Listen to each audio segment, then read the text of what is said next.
I'm Kevin Michael Schmitz, and I'm a celebrity fashion advertising photographer. And I am also a TV director, executive producer, and host of the TV show Great Escapes that airs on CBS. And I have also, I would say I have done a pretty, in-depth job over the last 18 years or so of my career mastering photographic marketing. And what I mean by that is how I can essentially showcase my brand to the world and make sure that I can get my message across to all of my ideal clients. So whether they're art buyers, creative directors at ad agencies, photo editors at magazines, or if I'm marketing to consumer clients, whether it's wedding clients or portrait clients, shooting model portfolios, headshots, no matter what that is, I have developed a strategy to make sure that I can maximize and get to the ideal client and book that opportunity. So marketing is key, and it's something that I want to, I would say, stress the importance of, because many of you who are photographers or in the creative field, marketing can be a challenge. And I get it. It's an ongoing intensity of just a nonstop grind as a photographer to market yourself. And you know what? I have to say, though, there's really no easy way out. There's a million people out there that talk about, oh, it's easy if you do this, it's easy if you do that. And I'm telling you, from all my experience in my entire career, there is no easy way out. However, there are some ways of doing it that are really strong and really powerful. And there are some ways of doing it that aren't so strong and that are weaker. So we're going to talk about some of the pitfalls that photographers run into with marketing. We're going to talk about some of the strategies that help photographers and give them the opportunity to have the most exposure. And we're going to talk about how we can do an advanced marketing strategy without having to waste a ton of money. And I know that many of you guys are probably interested in that, not wasting money on Facebook ads, not wasting money on Instagram ads, not wasting money on huge ad spends for source books. These all become very, very expensive. And for many of you who are photographers, you don't want to waste that money on that advertising. You'd rather invest it in your marketing, in your portfolio, invest it into creating amazing productions, epic portfolio shoots, whether you're doing it on your own or whether you're getting involved with us, and having an amazing opportunity in production. All of that is going to be very, very important to where you invest your money. It's very, very vital as far as how you can invest it at the highest level. So I want you guys to start thinking about, when you are, I would say, looking at your marketing plan, for the very, very, very beginning, we need to start thinking about who our target audience is. Okay. And our target audience is essentially the people that are the most ideal customers for us to work with. And oftentimes I hear a lot of photographers say, oh, I get everything through word of mouth, and people know me, and, they just find me or whatever. And I mean, that's great. And I'm really, really, happy for you guys that you have opportunities like that just come out of the woodwork and it's easy. That's great. However, every photographer that I've ever spoken to who has told me that, who has said that, oh, I just do everything from word of mouth, then the problem with that is that they are generally just getting the lower tier clientele. If it's word of mouth, oftentimes there's not going to be the high-end target audience that has huge amounts of money to essentially pay for your photography and pay what you deserve. Okay, so I want to come up with that ideal target audience. Now, for instance, I'm sitting here at my 49-room 13th century castle that I own. I'm in France, and it is a spectacular palace. It's an unbelievable location, not only for fashion shoots and photo shoots, but also for high-end weddings. And one of the reasons that I bought this castle is not just to own a 49-room castle in France and buy it when I'm 35 years old, but also I wanted to create something where I could offer ultra luxury weddings and corporate events and filming production. So for instance, we hold high-end weddings in the $1 million range here at the castle. And right now we're booking out through 2024 and 2025 for ultra luxury high-end weddings. Now, these are the clients who are billionaires, centimillionaires, decamillionaires that have so much money that they don't even care. They're going to spend $1 million on that. They might even spend, they might have $200,000 just in flowers for the wedding, right? So when it comes to booking the photographer, they have pretty big budgets. They have pretty big budgets to book photographers and videographers. And for them, it's, money's not really an issue. In fact, there's a certain demographic where the more money they spend, the better they feel about it. Meaning that they just want to have that throwaway money that it's like, oh my gosh, they can go to their friends and talk about how they spent $1 million on their wedding. That's the kind of clientele that we're working with. Okay. So if you, as a wedding photographer, for instance, want to go towards that demographic and want to, get hired to shoot a wedding, for instance, if you come and work with us and we book you to shoot a wedding here at the French Dream Castle, we will pay you $20,000 as your photographer fee, as well as we will make sure that you get to stay at the castle, you get to, all your flights are taken care of, and you've got a $20,000 payment as a photographer. Whereas, I know many wedding photographers might make $2,000 or $5,000 for their wedding. So it's really important to realize that you want to go after that target audience, not just the audience that you're currently working with, who might just be mediocrity, that might just have the type of low-end budgets to hire you to do a $2,000 wedding or a $4,000 wedding.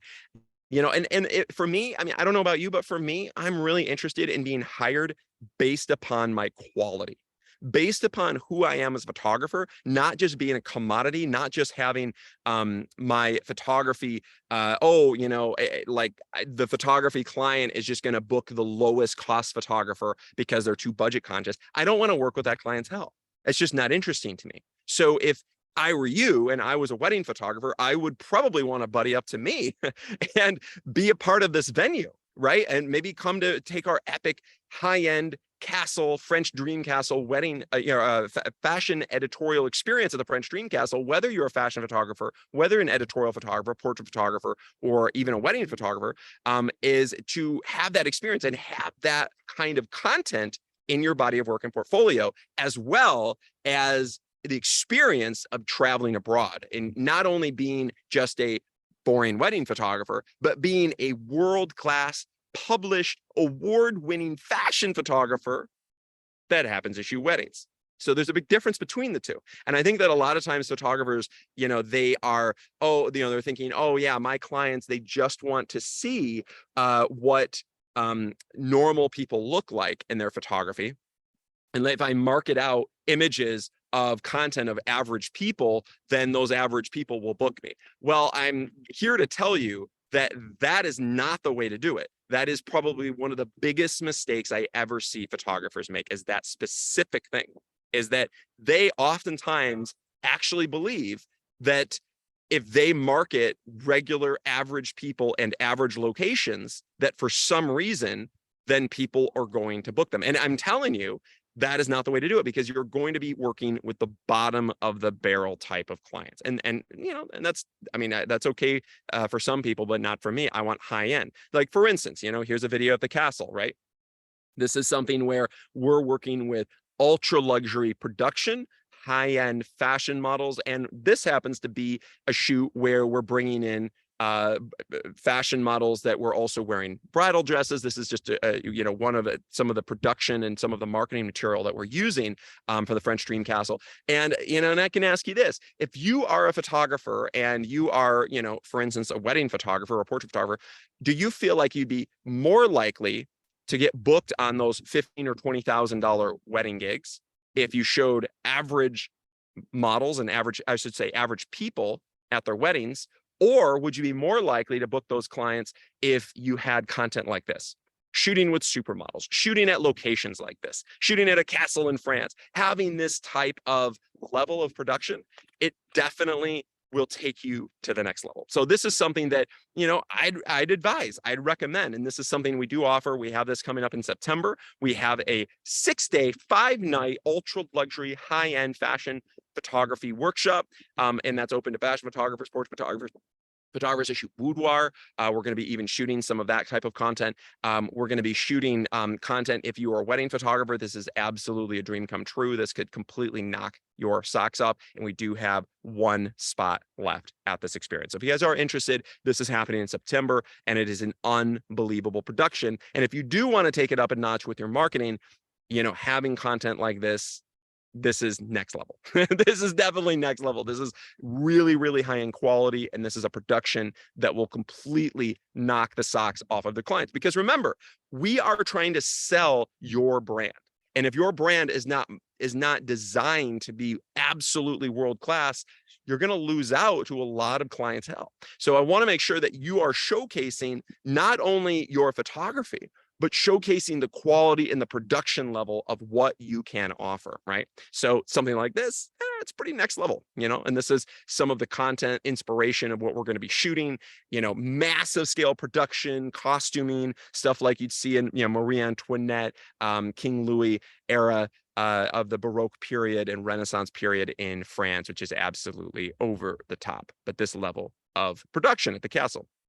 And when you can showcase images like this compared to images that of just average people at a wedding, it's going to take you to the next level. It's going to give you that opportunity to really stand out in your marketing. Okay, so so this was all just kind of a demonstration on your brand and how you need to showcase high-end content as your brand so that your marketing will have impact. Because it's not just about really strong marketing, it also begins with your brand. And when I say your brand, I'm talking about, what your portfolio looks like, what the design of your website looks like, your Instagram page, what your topography, your logo looks like, all of that stuff, it starts with the brand. And I believe, and I always have, that the key to success as a photographer comes down to 3 fundamental pillars for your success. Okay, 3 fundamental pillars, and it is absolutely across the board. I've never seen anything different. It all comes down to these 3 things as the 3 pillars of success in photography. Number 1 is your photographic brand in your portfolio. Okay, so if you have a rockin' photographic brand, you have content that is completely knocks the socks off of the clientele, you have stuff that just wows and dazzles people, you have content that is just like, oh my gosh, like, all right, if you have content like this, you can literally book anything. If you want to have that level of content, that really makes a difference, right? That world-class brand and that level of content. So if you have content like this is, for instance, the front page of my fashion photography website, and you have content like this with supermodels from Vogue, with parachutes at an overwater, with this overwater studio, something like this, it has impact. And this is what I would consider a really strong brand. This is, has given me the opportunity to shoot for campaigns like Burberry, Giorgio Armani, Pepsi, Smirnoff, Miller Lite, Coors Light, Namenda, Unice, Sassy Charles, all these different brands. I've been able to land massive campaigns based upon my brand because of the 3 fundamentals, number 1 is your brand. And your brand includes your portfolio. This is the reason that 14 years ago, I designed the photography workshop series. I did it solely because I felt like there's a huge discrepancy between where photographers are at with their brand, with their portfolio, with where they're at in the industry, and where they want to be. If you want to shoot for Vogue, but you have just average, normal people in your portfolio, and you're trying to market that, and you don't even know who to market it to, and you're just stuck. And then what happens when we're stuck? We get frustrated. And I know there's a lot of fear of rejection. A lot of people just stop. And that's what I don't want, you guys. I want you to be unbelievably successful. I want you to knock it out of the park. And you have to have world-class content, world-class brand to be able to do that. So the number 1 pillar in photography is your brand and your portfolio. Okay. Once we master that, now, that this is something that, this is why I designed the photography workshop series is solely for this purpose, to create this level of brand, whether it's a 5-day or 6-day world-class experience with supermodels. I'm actually I'll show you some more content so you know what I'm talking about, whether it's content like this, shot with supermodels that have been in the Versace campaign, Giorgio Armani, world-class content. This, by the way, I think this was shot between David Gesprecht and Hans J. Paul, some of our photographers that have attended our workshops, in person at our workshops. This is the brand. This is the stuff that wows and dazzles. Okay. So once you have this out of the way and you have this content at your fingertips, the next aspect is going to be marketing. Okay. Now, the marketing is going to be, of course, a lot harder. The brand, we can develop that. We can create that stuff. We can develop world-class content, whether you're shooting at a workshop, whether you are doing this on your own, whether you're shooting editorials for magazines, whether you've got a huge clientele of clients that are going to be, paying you huge budgets to do massive scale productions like this, that's great. That is absolutely fantastic.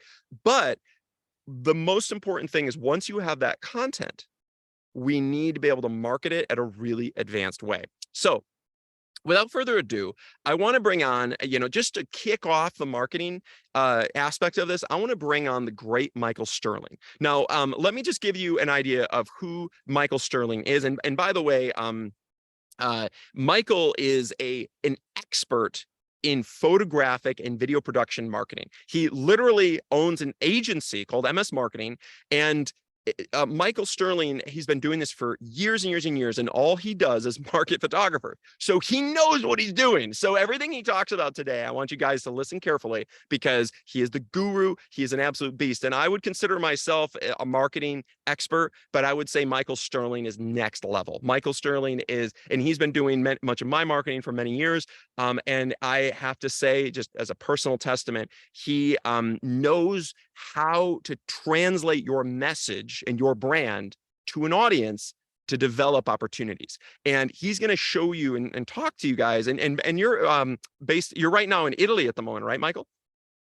Yes, absolutely, Kevin. Yes. He's in Italy. So Michael's amazing. He lives between Europe, Australia. He's all over the world. And he every day works with photographers and production companies to help obtain new opportunities. So Michael, now that we talked about branding and your portfolio, and once you have that incredible portfolio, whether you're taking the photography workshop series and creating content like you see here, and I know you've worked with, dozens of my photographers over the years to help with their photographic businesses.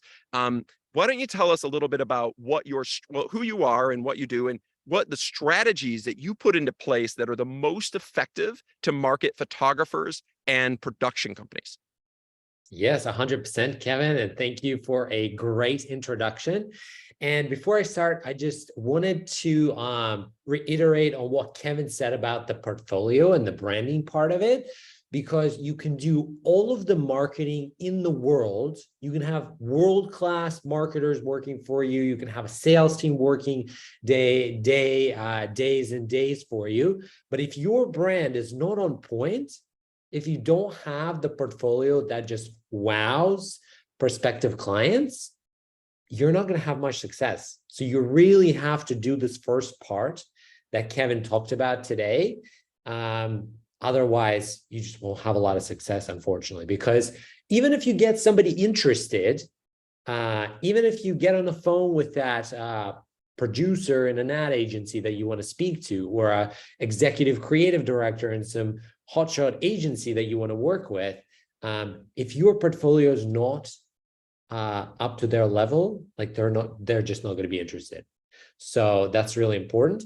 And for anybody that hasn't met me, my name is Michael Sterling. Like Kevin said, I work with different photographers and video production companies, just helping them to get in touch with more of their ideal clients. And what I do specifically is I just help the people with that first part. How do you actually go out there and get these people interested in what you do? So that's what I help with. And, over the years, we've helped people to secure jobs with huge companies like Microsoft, with agencies like BBDO, Ogilvy, Upshot Agency, you name it. And it's changed over the years what we do, but what's really important is just going out there and being proactive. So finding your prospective clients first and putting together a list of prospects. So you could use something like LinkedIn to do that. You could look up the creative directors that you want to get in touch with in ad agencies, or some kind of in-house people in big companies that you want to work with, some marketing people in companies, and you can look them up, look up their information. So that's normally the first step, is you got to find the people and put together the prospect list. Okay. So after that, you have to do some research. You have to do some due diligence. If you're just going to send all of these people the same stuff, the same templated, copy-pasted emails that everybody receives, you're not going to have a lot of replies. So what I recommend is before you even reach out to them, you go to their LinkedIn profile, you connect with them.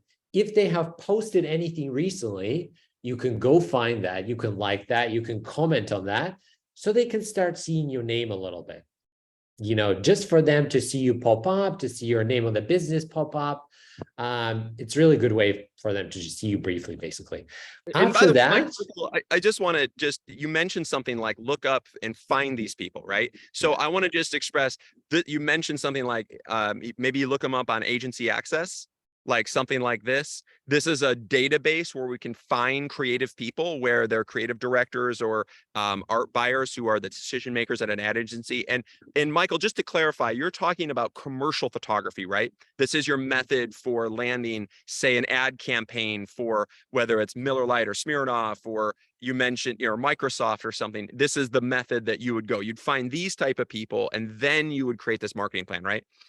100%. So we are talking about commercial photography, advertising photography. So this is where you would work with an agency or with a brand to do a photographic campaign for their ad campaign or whatever it is.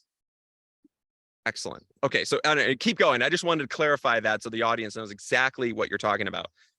Exactly. So agency access is also another way that you can go out there and basically have a database, a directory, like right here, where you can find these people, where you can find information about them. And it's a really useful tool. So agency access and LinkedIn are probably two of the best tools out there for finding people like this. And so you really have to put together a list. So once you've put together a list, again, if you are like, these people are really high level, so you really have to basically make them see your name somewhere.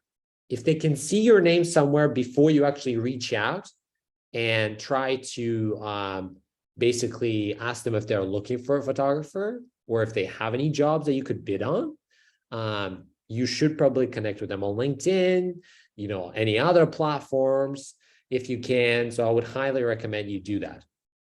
Now, after that, you should be proactive and you should reach out to them directly.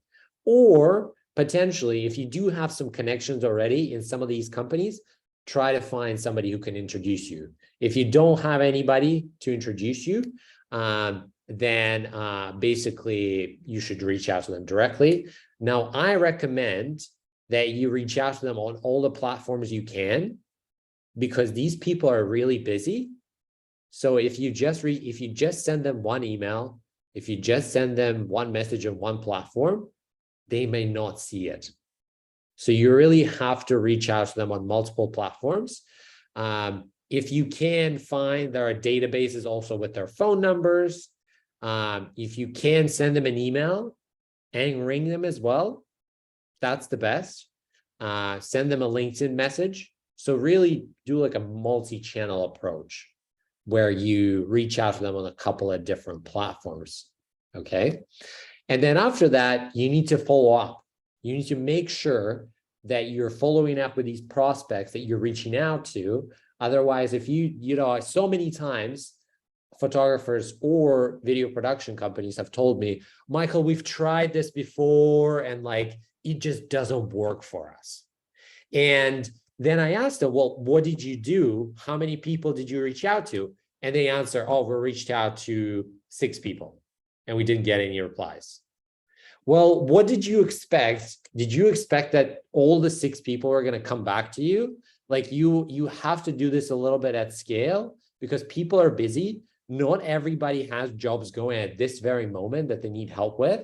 So you should really be starting to reach out to like at least 200 people a month so that you gain a little bit of scale. And when you reach out to them, make the message custom. So with a lot of these agency people, like the ones that Kevin was just showing in Agency Access, a good thing about them is that you can go and you can find their personal websites. and you can see what kind of brands they worked on in their current position, probably in their old positions, but still something for you to personalize the message. You should really do your research on them. You should look up their personal website. If you can't find it, like on Agency Access, try to Google their name and their name of the agency, or just like, Adam Smith, creative director. Try to find their website, and then maybe compliment them on one of the campaigns that they did before. Or if you already, let's say you did a campaign for a beverage company before, you have some kind of experience working in a beverage space. You see that they also worked in the beverage space before, like they did a campaign for Heineken or something like that. Well, you can mention that in your message, so that you can connect the dots. So make them custom, make them personal, do your research, and do this consistently to generate results. Don't be one of those people that comes back to me and says, Michael, this doesn't work because I just reached out to, 6 people and they never come back to me. So do this consistently, and you will be successful. And make sure that your portfolio is up to scratch, is up to their standards. Because again, you can do all the marketing in the world, but if your website is not top notch, you will just, you won't make it. So that's what it is for me. Well, you mentioned a couple of huge, important aspects there, Michael. The first was, if the portfolio is not there, then it's like, oh my gosh, why are you even marketing this to begin with? And you've got to start with a brand. So can you talk, and this is a question actually we had on our Q&A from Carl LaRue, asked, happy to be here today. One question I had was, what role and how important does a quality portfolio website play in a photographer's success? Is a good social media presence like Instagram important too? Can you touch on that, Michael? Yes. So I would highly recommend that you set up your account as a advertising photographer on the or whatever kind of photography you specialize on. You set it up on Facebook, you set it up on Instagram, you set it up on LinkedIn, any platforms that they may check, especially platforms like Instagram. You should be present on there. You should have up-to-date portfolio pieces. Because another thing that happens is that, and we see this all the time with you, Kevin, is that somebody has portfolio, but it's outdated. All the photos from there are like 5, 10, 15 years ago. It looks dated. It looks bad. So at that point, they're just going to see it, because these people work in this industry all the time. Like, you're not trying to, you're not going to weasel your way in here. You have to have an up-to-date portfolio.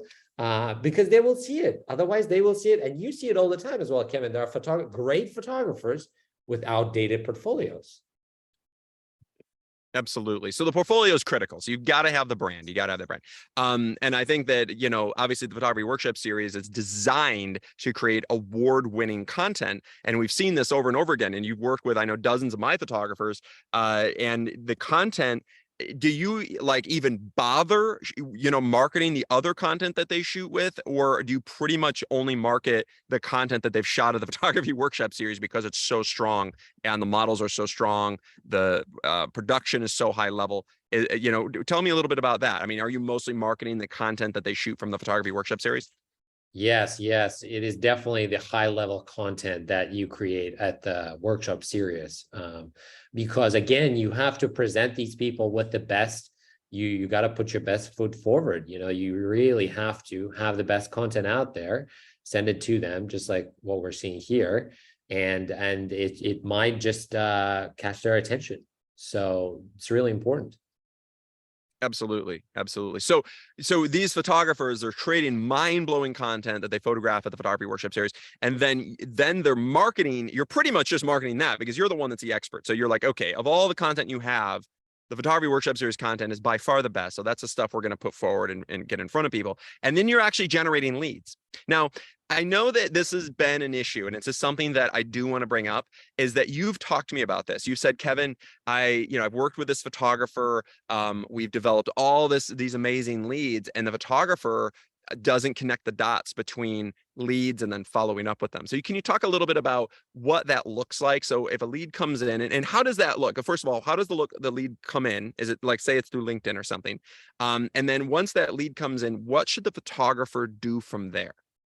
Yes, 100%. So this is a really important point, is that when you get a lead, when you get somebody reply to you that they're interested in having a conversation, the best key scenario is that you have it on your phone, you have notifications on your phone turned on, that you can see that somebody replied to the message on LinkedIn, or somebody sent you back the email from your email outreach, or somebody texted you back, or whatever platform you're using.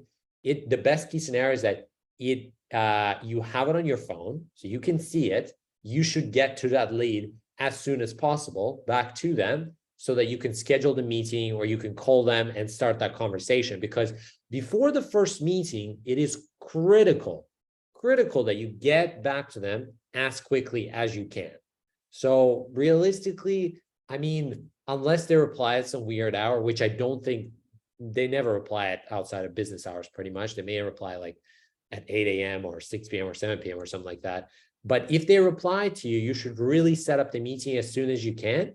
And if they say that they're interested, you should really like give them a phone call if you can, and start the conversation. Because before the first meeting, they haven't really met you. They haven't really discovered you. You don't have that rapport with them yet. So it's really easy to lose that lead. So if you get a lead that replies to you on Monday, and you wait until Thursday to reply back to them to schedule a meeting, that lead is gone. And it's going to be really difficult to get it back. So again, best key scenario is you have notifications on your phone when somebody replies to you from any outreach or something like that, and you just get back to them as quickly as possible. Schedule the meeting or like a phone call to really start that conversation. And it might take quite a few phone calls, and it may email exchanges and texts before they commit to working with you, of course. So you really have to be proactive.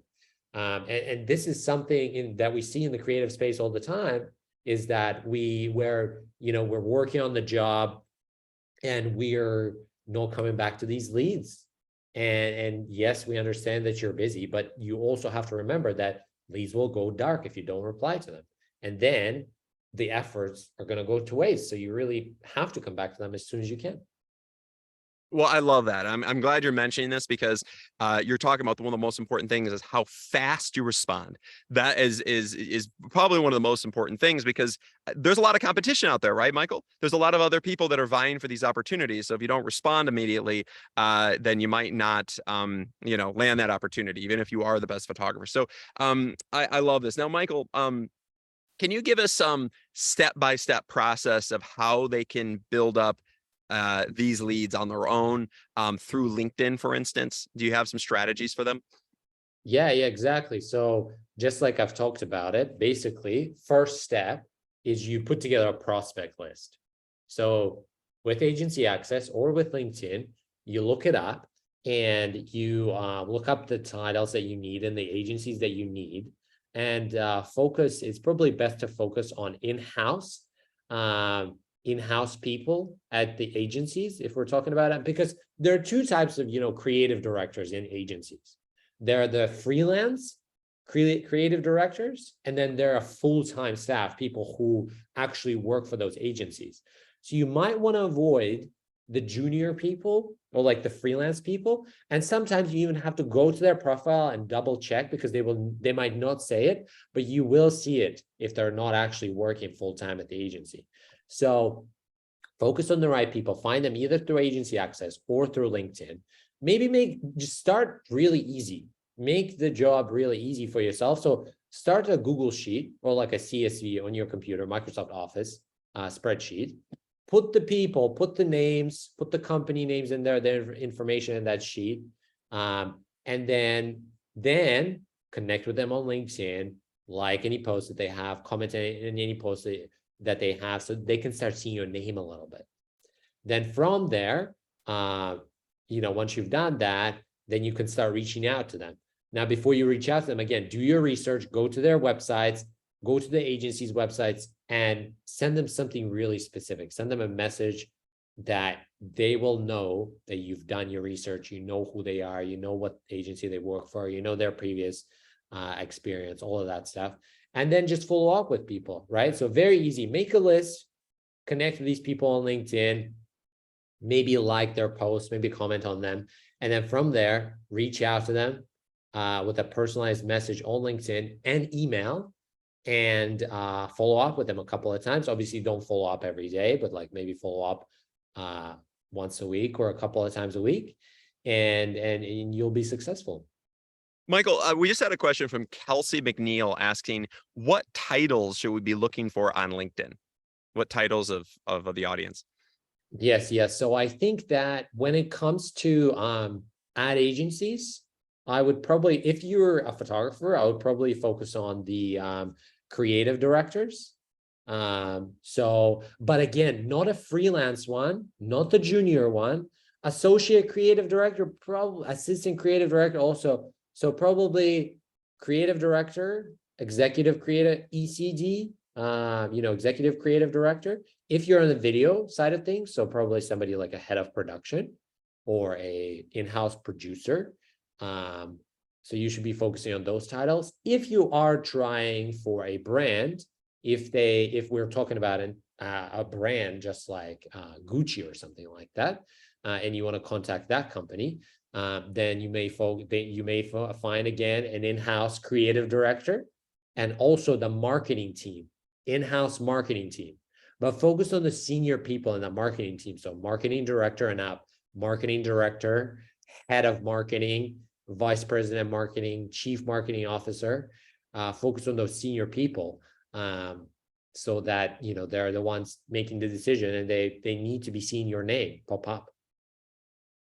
Absolutely. Okay, so that's really good guidance. And when these are people are really busy, so they're being reached out to a lot. How many times should you follow up? So say you message them on LinkedIn. Would you also email them? Would you send them a social media message on Insta or Facebook? How else would you stay in touch with them, especially if they don't respond back?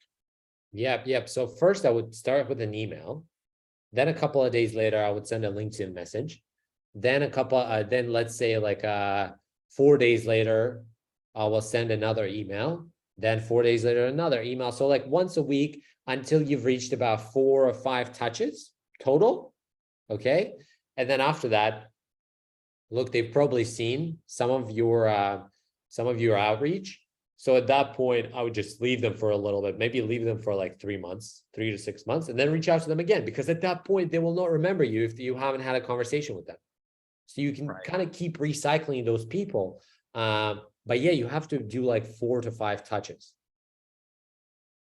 Got it. Okay. And when you email them, do you have any guidance on what you should say in an email to a decision maker? Yes. So I would draft the email that has a few parts. So the first part should be a personalized part.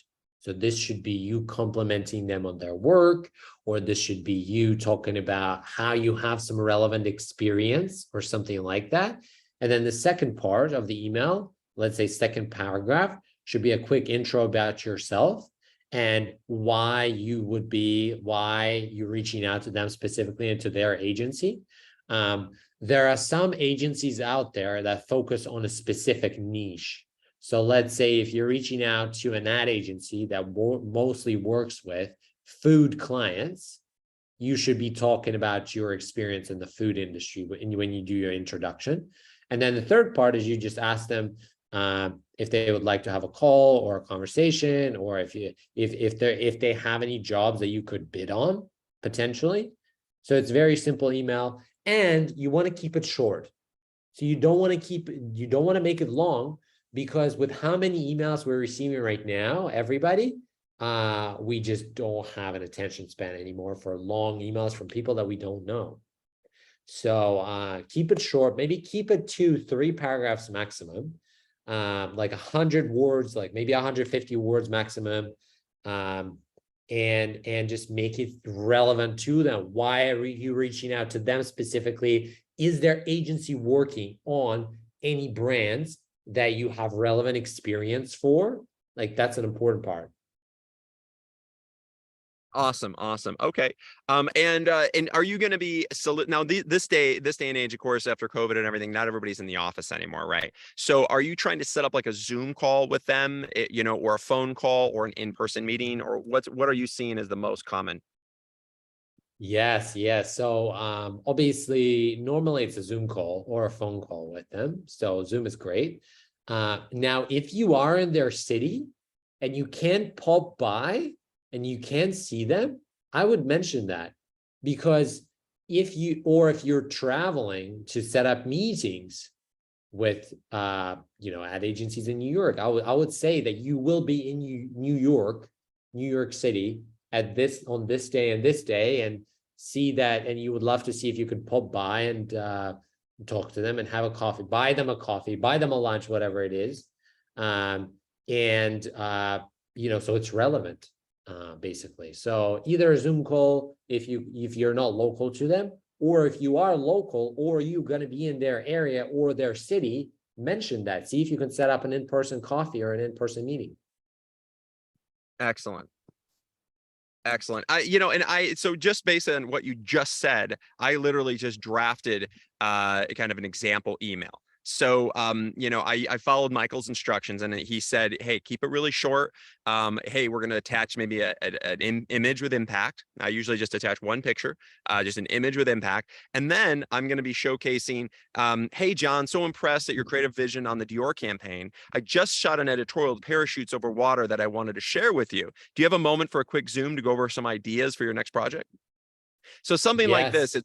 it's short, it's sweet, it's being, positive about them personally. And then it's also has a call to action of, hey, do you have a moment to go on Zoom? Now, they're probably not going to respond. They probably will brush you off, and but now at least you may be on the radar. And if they do respond, now you've got a super hot lead. Yeah, exactly. And while we keep this on, I just wanted to point out a few things, Kevin, that you did in this email that I really like. First of all, the image is great. So you should attach, like, if you can include the image in the email, that's great. Now, one of the things I wanted to say is that you see how Kevin used their language in here? You see how he said, your creative vision on the campaign. I just shot an editorial with parachutes, da, da, da, da. This is the language that they use. So whenever he sends this, the chances of them replying are higher because he used the language that they use. Okay. If it was just so impressed at the work he did on the campaign or on the project, on the Dior campaign, yes, it was good, but it didn't hit as hard as it did when he said creative vision. Because this is what these people use. So you have to use their language. So very good example.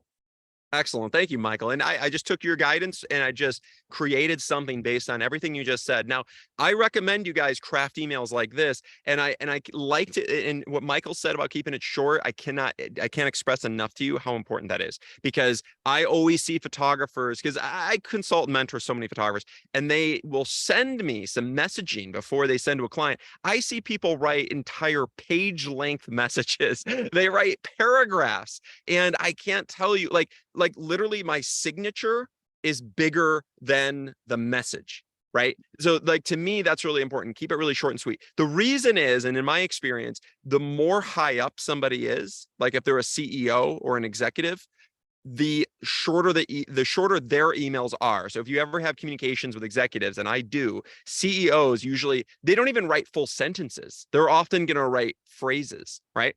So the higher up they are, the shorter the messages they are. The lower they are, the longer the messages are, right? So if somebody does write you a long message back, it means that they're not of any significance.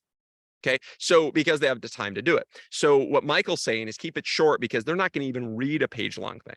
They aren't. And I'll be honest, even me at this point in my career, if somebody writes me like a 3-paragraph or 2-paragraph long message, I don't even read it. I don't have time to read it. Even myself, I don't. So I always recommend keep it short, keep it sweet, keep it to the point. Yeah. Now, Michael, I'd like you to disclose a little bit of your tactics now. So one of the things that I know Michael and I have done is we have incorporated Ulink and Sales Navigator. Now, so the email is a great starting point because now you have a link to my website.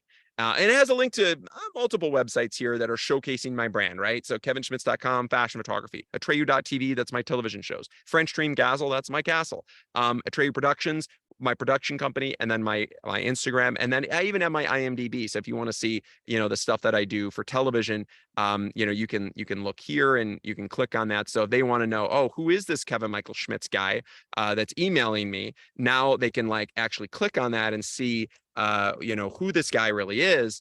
And that way, to me, and I do have a lot of people do this. They'll look on my IMDb and then they'll be like, oh yeah, this guy, Kevin Michael Schmitz, oh yeah, he's a TV director. He's been in this TV show, blah, blah, blah, right? So if you have anything that's related to a bio or something, that's also not a bad idea to put in your signature so that they can get to know who you are. So, oh yeah, this guy is a director, actor, cinematographer. Okay, cool. So that adds a little bit of layer to the dynamic aspect of what he offers. So I've got that. But then if I've got LinkedIn profile, so I'm emailing them, I generally would like to call them. And of course, most of the time you're not going to get through. That's okay. But then on LinkedIn, I like to do a series of messaging. And Michael, can you do a kind of a step-by-step process of how you use Sales Navigator in LinkedIn? And which, by the way, guys, you can use regular LinkedIn, or if you want to pay, there's a premium version. And then there's a super premium version called Sales Navigator. I personally do recommend it. It gives you a lot more advantages. And then there's also something called Ulink, which is like a back-end software that works with LinkedIn to basically mass communicate with a lot of people. So you can talk about that process a little bit, Michael. Yes, 100%. So I definitely recommend Sales Navigator because it has an advanced search. So it actually helps you to find only the most relevant people. It allows you to filter out those junior people that you do not want because they don't make the decisions.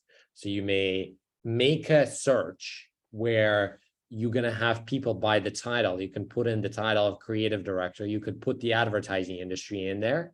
You can select how big of an agency that you want. Okay, you can select only agencies that are large agencies from 100 employees and above. So you're only going to have top agencies out there, and you're going to filter them. You're going to filter the right people with Sales Navigator.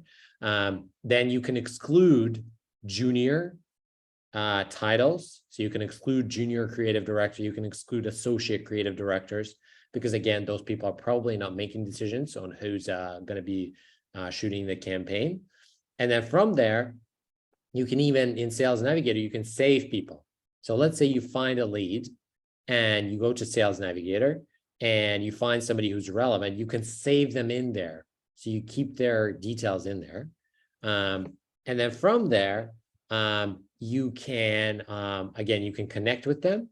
You can send them a connection request. You can follow them. You can go and like them. Any messages that they have, any posts that they have, you can comment on them. Again, so they start seeing your name, guys. That's an important part. And then you can start messaging them from Sales Navigator as well.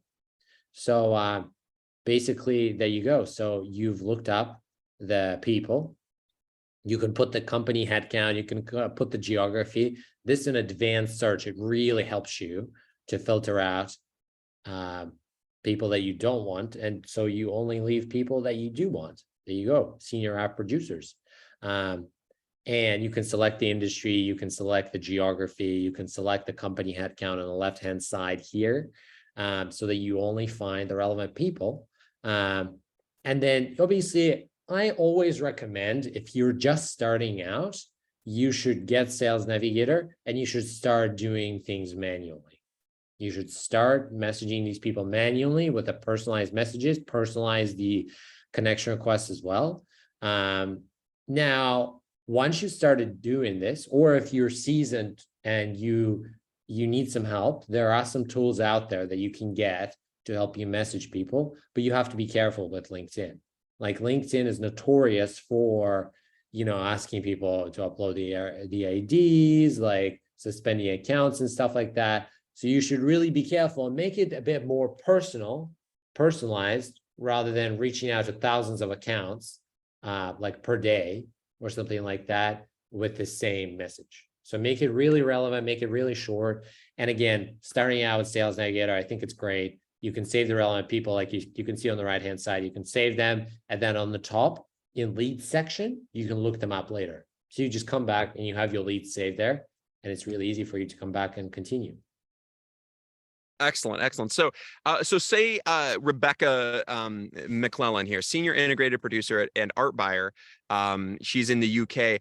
I mean, this says she's a freelance though. So for me, you know, it's still worth reaching out, but might not be a top prospect. Where as I look up here, head of art buying at BBDO, Aaron Breen, that might be a better opportunity, because that means art buying. By the way, what that means, guys, is they're the person who's hiring the production company and the photographers to shoot the campaigns. So they have a person that does that. Like literally, that's Aaron's job, is to find and talk to you, right? So they surprisingly aren't generally as hard to get a hold of as, say, a creative director who's just busy doing the creative on the campaign. I've experienced art buyers are actually easier to get a hold of, and they're actually the most relevant people, because at an ad agency, there's only usually anywhere from 1 to 3 art buyers at an ad agency. It's rare to have more than that. So it's not like you're contacting 50 people at that one agency. You might have one person, or in this Erin's case, she's the head of art buying, probably important. So if I was to, you know, message Erin, what would I say? What should I say to Erin right now? Michael, if I'm going to message Erin, do you have some guidance on some, you know, initial messages that I can write to her? Yeah. Well, this is where the research comes in, right? So you would actually go to Erin and you would take a look at if we can find the personal website or something, or if we can find anything on her profile that will actually like tell us what we can say, or what brand she's doing this for, or what, you know, what team she's working in, that we can see. So we can see that. Let's see. So obviously Kevin has a ton of common connections with Erin, so he could just reach out to one of those connections and probably ask her, you know, ask to be introduced or something like that. But if you didn't have those connections, like make it personal. Like you can see BBDO. So obviously this, you know, you would probably want to mention something about her, right? And make it relevant. So you can see that Kevin's typing that he's an advertising photographer. So that's relevant to Erin's role. So that's something that you would mention. Because like literally her job is to communicate with advertising photographers and production companies. So, hey, I'm an advertising photographer that would love to connect with you about your upcoming projects. I think that's an okay thing to say to somebody like her, because, you know, that's literally her job. If it's a creative director, might be craft that a little bit differently, based upon something more personal about them. But see, she's an art buyer.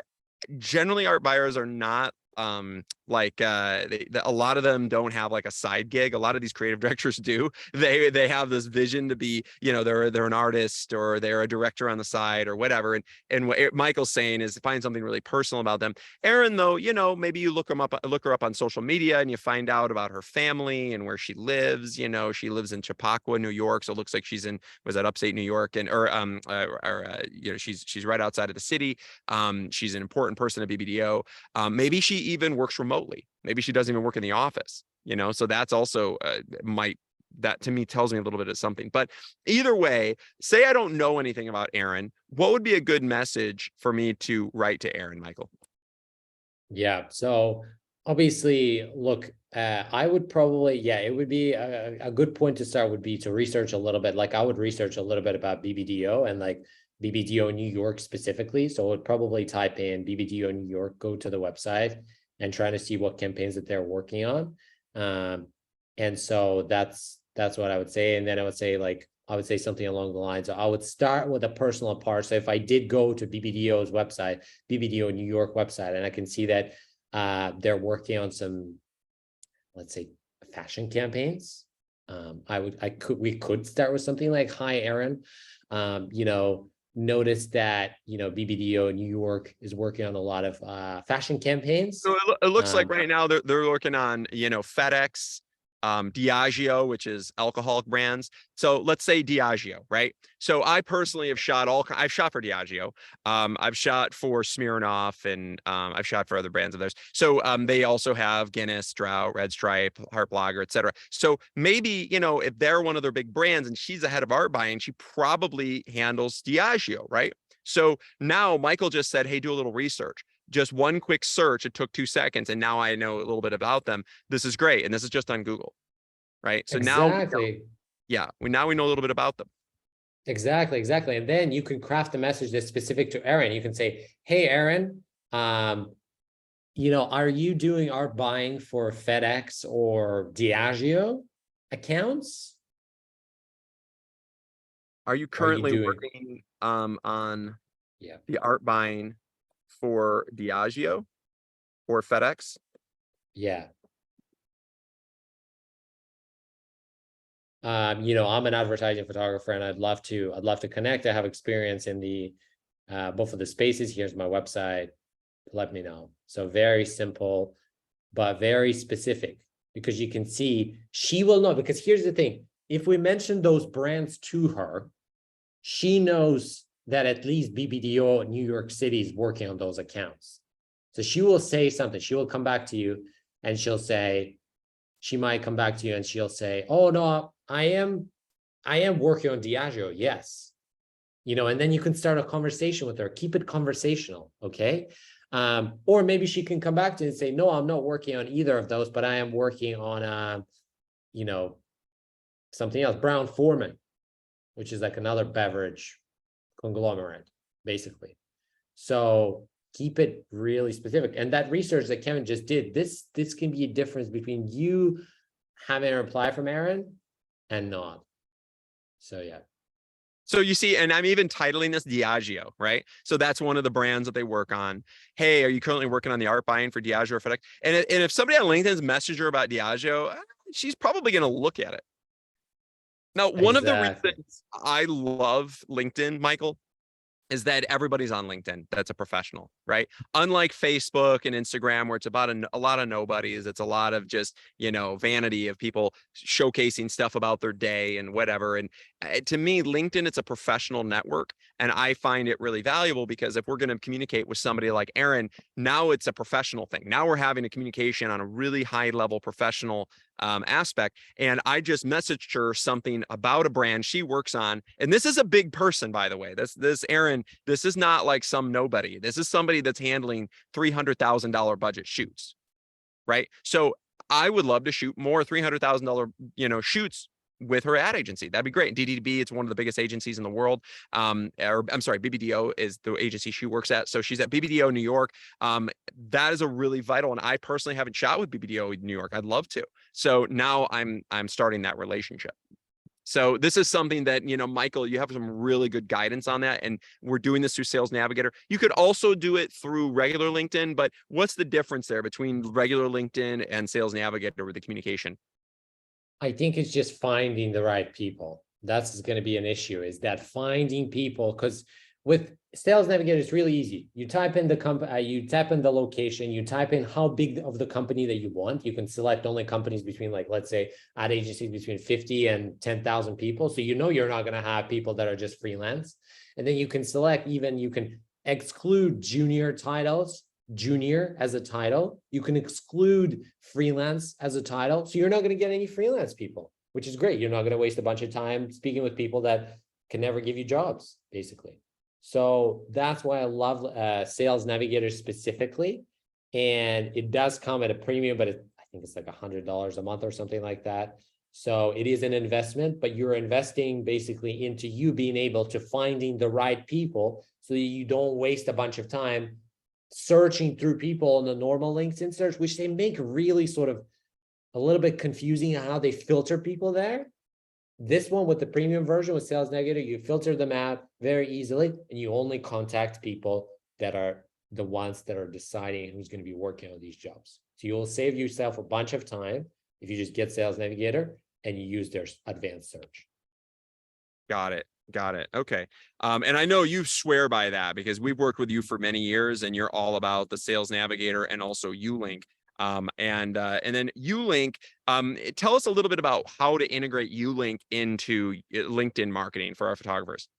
Yeah. So I think, unfortunately, Ulink, I think, is a bit of a, it's like a closed platform. So I'm not sure if they're taking on any more users, unfortunately, but Ulink is basically an automation platform. It helps you to send connections and messages to specific people automatically from your LinkedIn account. Again, you have to be really careful doing that. So you have to start slow and ramp up, and you have to have Sales Navigator if you use any sort of automation platforms, but you can look them up. There's another one, I think it's called Zopto, where you can automate email sending and LinkedIn messages. That is like an open platform, like anybody can sign up. As I said, unfortunately, Ulink, I think it's only, I'm not sure if they're taking on any more users at this point. They're like an underground platform, closed community sort of thing. There's another one, I think, called Zopto, where you can look up at other automations where you can basically just send messages. Another email sending and LinkedIn sending platform I would recommend is called smartlead.ai. So smart lead, LEAD.ai. It helps you to send personalized emails at scale. I think you can integrate LinkedIn in there as well.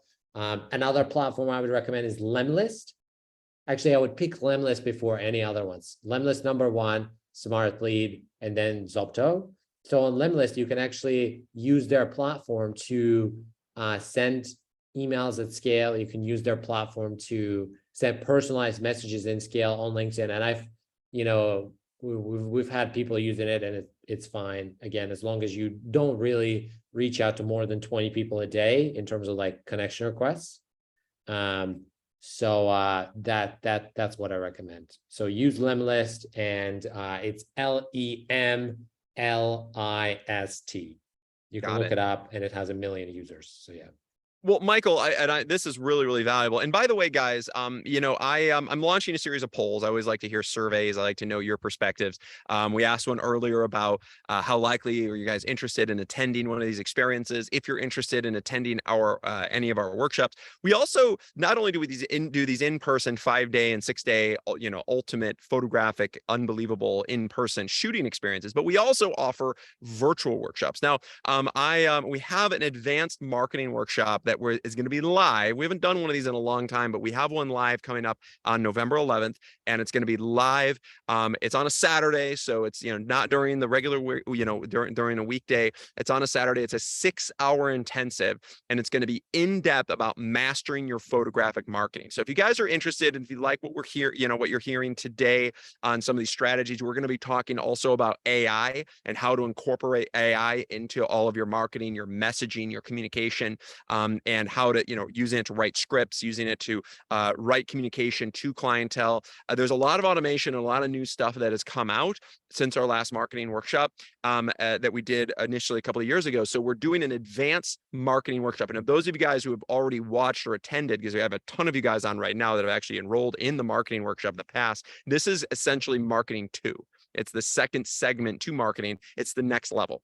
And because a lot of things have changed. A lot of things are changing every day, all the time in marketing, as Michael knows. And this is something, if you guys want to master that, not only will it be live access, but we're also going to go in depth. And I personally, myself, and our illustrious panelists, our marketing experts, are going to give you real-time marketing strategies where you're going to be, not only a viewer, but also participating. So we can do real-time strategies for you and your marketing and automation for your photographic business. So I think it's going to be a lot of fun. I know I've done a ton of these virtual workshops live.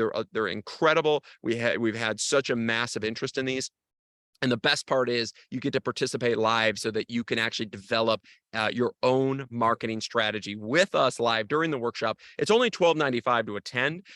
And it's an experience where if you guys can click on the link in the chat right now, and you can go ahead and enroll and save your spot. It's going to be November 11th. It's not even on our website yet, but it's an experience of a lifetime. And it's going to be, I can tell you what, the photographers that have attended our marketing workshop and have incorporated into their photography business have massively increased how much interest they've garnered, how much more opportunities that have come their way, and many of them have made significantly more money as a photographer because they get to master their marketing. And this is something that, I'm really passionate personally, and that's why, Michael and I are on right now kind of giving you some secret strategies. We're going to go far more in depth than just this initial webinar, but it's going to be a 6-hour intensive, and you get to participate live to master your photographic marketing. So go ahead and click on that link if you guys are interested and experiencing this. And the best part is, and the coolest thing is, not only is it a live workshop, but you'll also use it as a 100% credit towards any of our in-person 5-day photographic workshops or 6-day workshops, whether you want to use it towards the French Castle or whether you want to come to the Newport Beach lifestyle advertising photography workshop, which, in my opinion, of all the photographic workshops that we do, is probably one of the most commercially viable if you want to land big campaigns. Like if you wanted to, go after clientele like BBDO, shooting content like this at the Newport Beach lifestyle photography workshop and adding that to your commercial advertising portfolio would massively increase your brand and allow you more content to market. In fact, one of the reasons a lot of our photographers take a series, that's what we're called the photography workshop series, is that it's important to have fresh new content all the time. So Michael, I know when you're marketing for people, you're always needing more new content, right? And how important is it to add new, fresh content to the marketing messaging? Is that really important?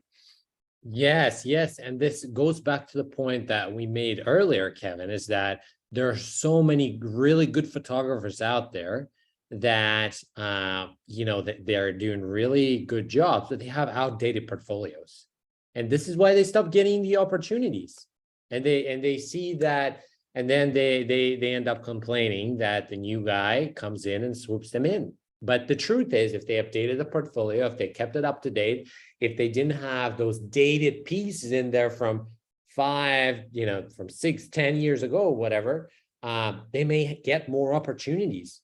Things are always changing, and you have to update your portfolio. So it's really important to do that.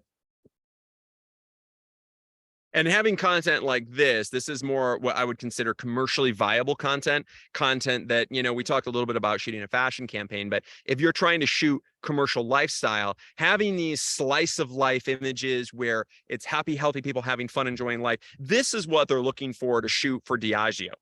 And I know because I've done it. I've shot for Diageo personally. I've shot an ad campaign for Smirnoff years ago, and it was something where they're specifically looking for commercial lifestyle advertising content, having fun. And think of any alcohol commercial you have. Diageo is all alcohol brands, right? So any alcohol brand that you have, if it's a Corona shoot or a Miller Lite or Smirnoff, they're always happy. They're always enjoying life, so having these type of fun experiences, this really gets people excited.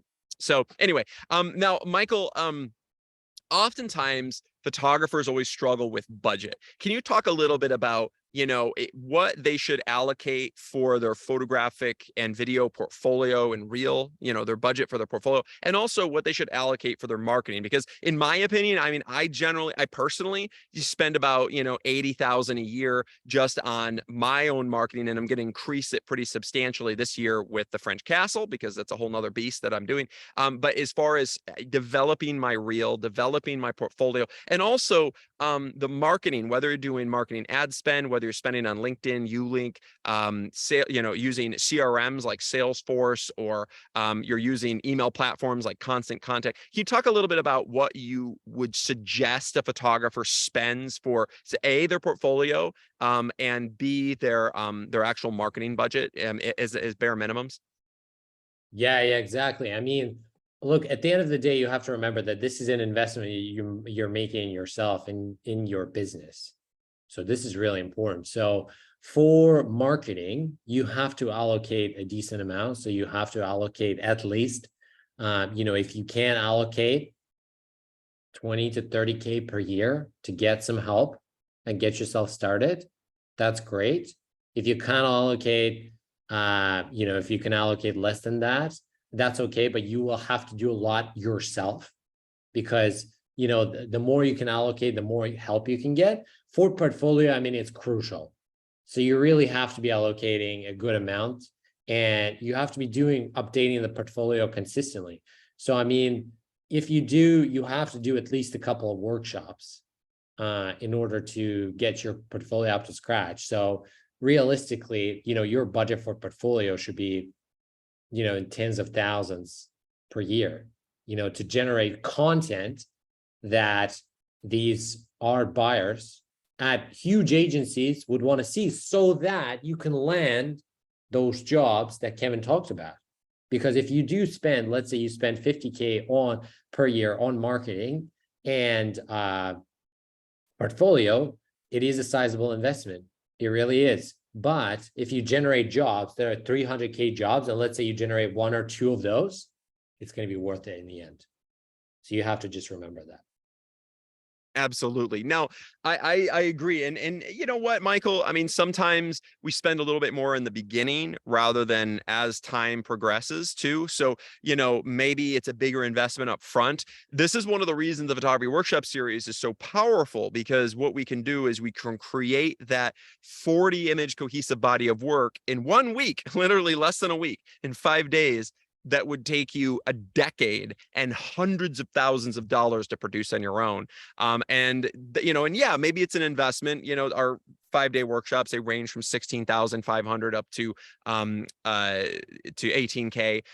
But if you're to try to produce this on your own, you're talking the cost of the models, the cost of the hairstylist, the makeup artist, the catering, the locations, the permits, all the production expenses. It adds up. And the scale of what we shoot is equivalent of $100,000 a day production. So instead of spending out $500,000 on a production, if you can get the same production for 16,500, that's going to save you a massive amount of money. And that's one of the big benefits of why our photographers, that's why we have a 95% re-enrollment rate, is photographers come back year after year after year and take our workshops. Our average clients enroll in at least 3 workshops with us. And it's because they're so impressed and they realize the value of what they get out of it. But then once we have that body of work, we need to market it.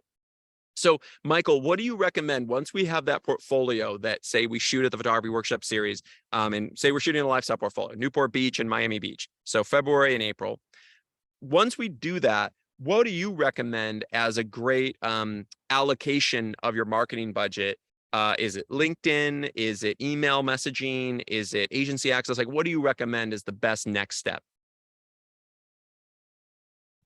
Definitely. So the next step, I would say that you might need to allocate some budget. I would recommend going on Upwork.com and getting somebody to help you to find emails and phone numbers of these people that you've put together a sheet of.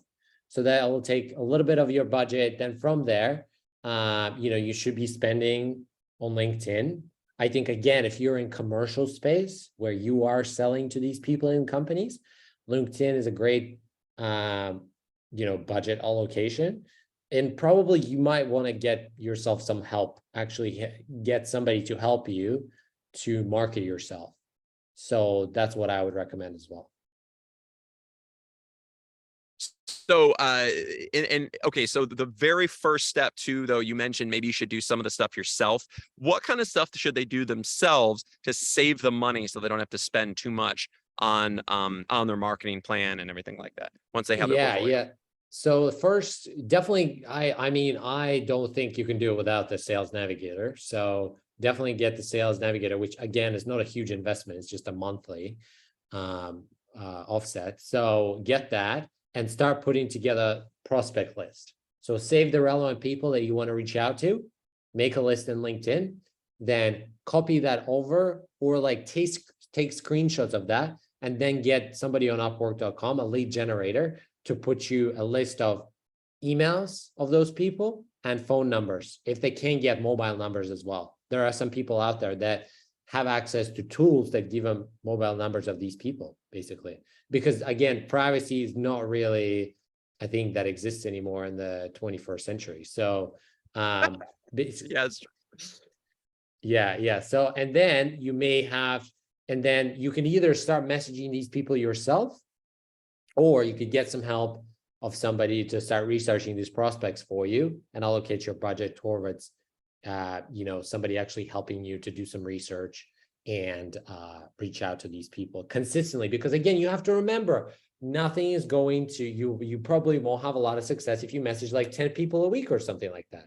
It really has to be like 200 plus people a month that you message on a consistent basis with personalized messages and emails and phone calls. If you can call them as well, that's great. Okay. And by the way, we have a great question from the great David Gaspreck, who, by the way, we are ogling at his beautiful images that we have on our website. And David is a world-class photographer in New York. I even had the opportunity. I was honored to work with him doing a one-on-one workshop where I produced for David an unbelievable production where we shot with in Newport Beach just a few months ago, and we created some unbelievable video content that was all about commercial lifestyle. So he's a world-class fashion photographer, but he also created some of this stuff. This is actually some of the amazing commercial lifestyle that I produced with David. David asks on the Q&A, thoughts on meeting creatives through NYC PhotoWorks. Now, David, I think that that's a good idea. I think that I like meeting as many creatives as possible. I would say that traditionally, I would say it's better if you go and meet with them at the ad agency in person. You bring some wine and cheese. You kind of do a little bit of wine and dining. I've been doing that for many, many years. By the way, this is just some unbelievable content we shot together in at that one-on-one experience, because we also offer one-on-one workshops, and I did that with David, and that was pretty incredible because David's attended literally just about every workshop we've ever done. So he's done the from Colorado up in the winter snow to Newport Beach to New York to the masterclass to Miami. He's done them all, and then we did something really special here. But so traditionally, David, I would say that generally it's good to do those events, but I would say it's always better in person if you can go to their office. The only thing is these days, a lot of them aren't in the office. They're all working remotely. So the chances of meeting them in their office is hard. So if you can meet them at PhotoWorks, I say do it. I say do it because it gives you some actual real-time FaceTime. I would say that those might even be more beneficial these days, the in-person meetings, because you can't go to the ad agency anymore. So I would say, yeah, I would. The only downside of that is so is everyone else. Everybody else is going to those events too. So it's not like you're the only one. It's going to be you and hundreds of other photographers that are meeting with them. So you do have to stand out. Now, to stand out, I recommend building an unbelievable body of work. And luckily, David Gaspreck has that. So David, I mean, you're an unbelievable fashion photographer and commercial lifestyle photographer. I would bring a fashion book and I would bring a lifestyle book. Fashion book, I would have it as 11 by 14 vertical. Lifestyle book, 11 by 14 horizontal. I would have a printed book of each. And depending on, you can choose who you meet with at those events, but depending on who you meet with, I would bring that book specific to what they're looking for. So if it's Diageo, for instance, I would bring, a lifestyle book, ideally with more of the alcohol brand type of campaigns, and especially bring an iPad with some of this video content. So the stuff that, we shot together, whether it's at the in-person workshops or whether it's at these, this one-on-one with you, this is really beautiful content. And, I would love to see something like this with Diageo, if they want that California alcohol vibe kind of thing, or if you're going after any client that deals with like Quicksilver or Hurley or, Free People or any of those, that's fantastic. Or, if they have any consumer goods, like David specifically wanted to shoot with some brands that handle like coolers, ice coolers, Coleman grills, Coleman tents and things like that. So we incorporated those type of props into the shoot so that, I think we had like a Yeti cooler, having these props where, showing content like this directly to those brands. If you can find out which ad agency creatives handle that, I would try to meet with that creative at PhotoWorks and show them the photography and the video content that you shot, because that'll be really effective. So yeah, I would say go ahead and do that. I would say that these days, any type of FaceTime is great. And if you can't, guys, get on Zoom. Do everything you can to get on Zoom. I think this is one of the biggest challenges a lot of photographers make, is that they don't incorporate the power of this. We're on this webinar. You guys are looking at my face. You're getting to know me and Michael really well. And this is really valuable. If you could do this with a creative director, the chances of you booking that opportunity go up exponentially. So why not? Why not, give it that personal touch so that you can have that really in-depth experience. And then when you follow up with them with your work, you're going to be more and more likely to book the opportunity. So anyway, this is really, really, really great info. So guys, if you guys are interested in anything we're talking about, I put some links in the chat. And specifically, I would love to see you guys join us for our photographic advanced marketing, basically marketing 2. That's going to be on November 11th, Saturday, November 11th. We have that set up. There's the link in the chat right there. You can go ahead and click on that and enroll, and it counts as a 100% credit towards any of our 5-day workshops. Now, this is a live experience, so I want you guys to participate. I want you to be involved, and I want to help define and develop your photographic marketing strategy with you. So anyway, guys, thank you so much for joining us on this epic advanced marketing mastermind. I think we got a lot of information out of this. And if you also want to incorporate and learn how to incorporate like Chat GPT and some of the AI into your marketing, we're going to go in depth about that at the advanced marketing mastermind workshop on November 11th as well. That's going to be really cool too. Thank you guys so much. I can't wait to see you on. And if you want to set up a one-on-one strategy session with your photographic marketing, we are offering that with our photographic consultants where they can jump on personally with you and give you a one-on-one, face-to-face Zoom where they can go over your brand, go over your marketing techniques, go over your strategies, and you can utilize my team for free to go ahead and master your marketing strategy. So click that link. There's also the link in the chat that you guys can click. It's the one to set up a Calendly, master your marketing. And so thanks so much, guys. I can't wait to see you. And I look forward to having you join me here at the French Castle.